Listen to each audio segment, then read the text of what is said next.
It did not begin with an earthquake. There were no explosions or bare shelves overnight, only a gradual reduction of goods, a few cancelled shipment lanes, and some missing barcodes in the warehouse.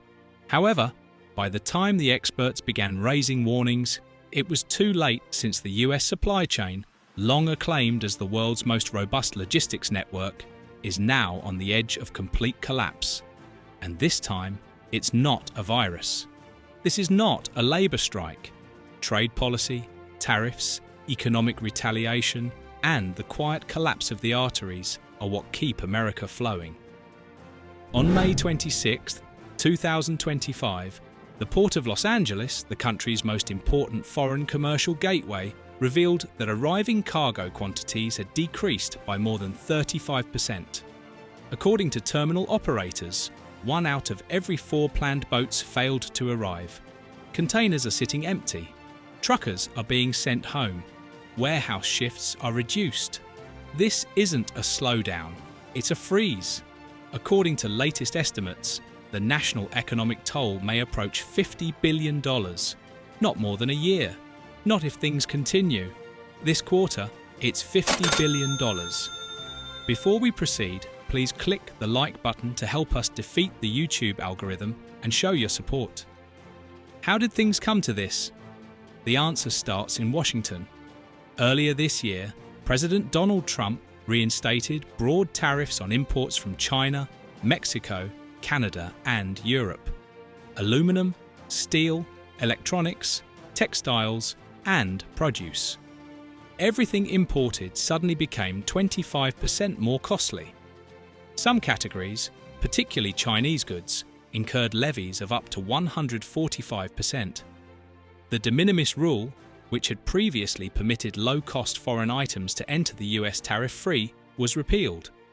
Even bundles priced below $800, which are the lifeblood of e-commerce behemoths like Temu and Shine, are now taxed. Every pallet, each package, each container. Nothing moved the same way. At first, businesses attempted to outrun the storm. They preloaded packages. They packed warehouses to the brim in the first quarter. However, those supplies are getting low. What about fresh orders? They're not arriving because importers are unwilling to pay the tariffs. Exporters in China, Mexico, and other countries are either curtailing shipments or rerouting them completely. The end effect is a cascading breakdown.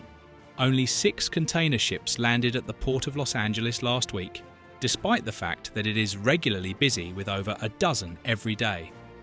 This month alone, more than 20 trips were cancelled, resulting in the scrapping of roughly 300,000 containers of arriving goods. The Port of Mobile in Alabama recorded a 40% decrease in Chinese origin exports this spring.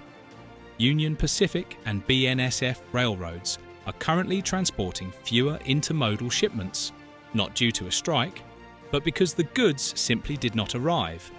This is when the narrative becomes perilous, because the system was based on momentum. Ports feed trucks, which in turn feed warehouses, which feed retailers, which feed the economy. However, when one component lags, the entire machine stutters.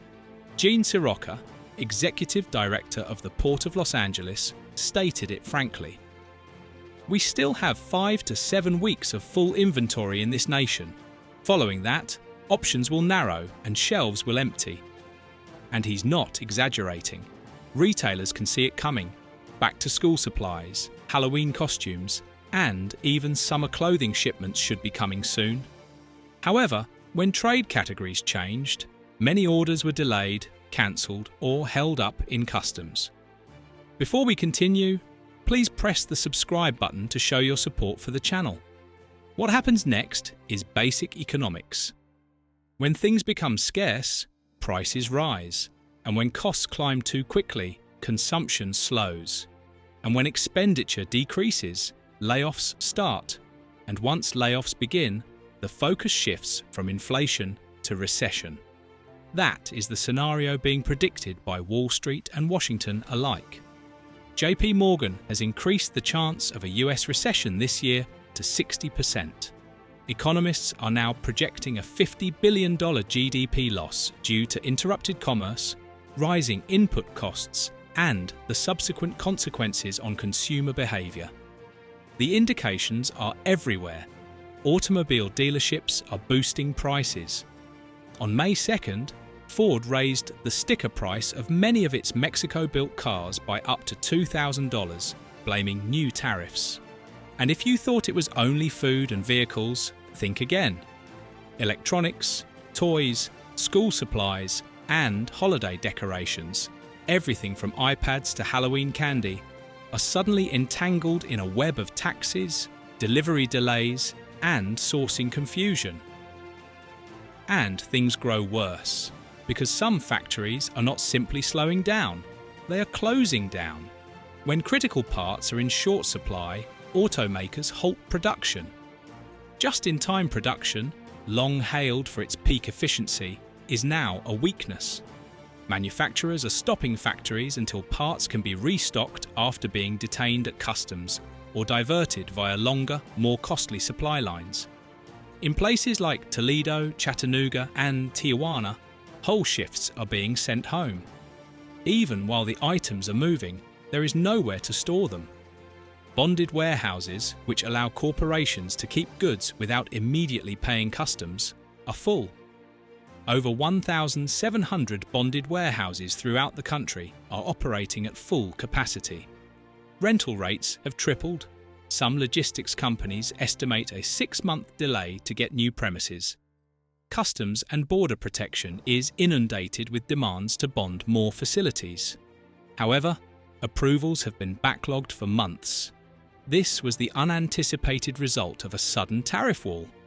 It's not simply about punishing China or sending jobs home. It is about disrupting the flow of global business. And what is the White House's message? Short-term discomfort for long-term benefit. However, firms remain unsure, nor are the governors, because behind closed doors, a rebellion is developing. 12 US states, led by the Attorneys General of New York, Oregon, and Illinois, have filed action against the government. Not for the tariffs themselves, but for how they were enforced. The complaint claims that President Trump invoked emergency powers to launch a trade war without legislative consent, that his use of the International Emergency Economic Powers Act was illegal, that an emergency did not exist, and that the current economic devastation, ranging from bare shelves to plant shutdowns, was preventable. The matter is currently being heard in federal court, and the conclusion might change not only this trade war, but the scope of presidential authority over the whole US economy. While the attorneys fight, the clock ticks. Retailers believe they have 5 to 7 weeks until stockpiles run out. Port officials warn another month of delayed sailings will force terminal workers into furloughs. Railroads and freight companies are already reporting idle capacity. And the repercussions will affect every sector, from agribusiness to fashion, from automobiles to appliances. Some are likening this time to the early days of the epidemic. But there is one significant distinction. Back then, we had no option. Now we do. The trade war was not caused by a virus or a natural calamity. It was a policy decision, a political choice. And whether you agree or disagree, the repercussions are now clear. In warehouses, loading docks, and shortly in shop aisles. This isn't a projection, it's occurring. The supply chain is thinning, the GDP is slowing, and the prices are rising. Stay informed, stay ready, because the next several weeks will determine if this is merely a trade war or a full-fledged economic breakdown.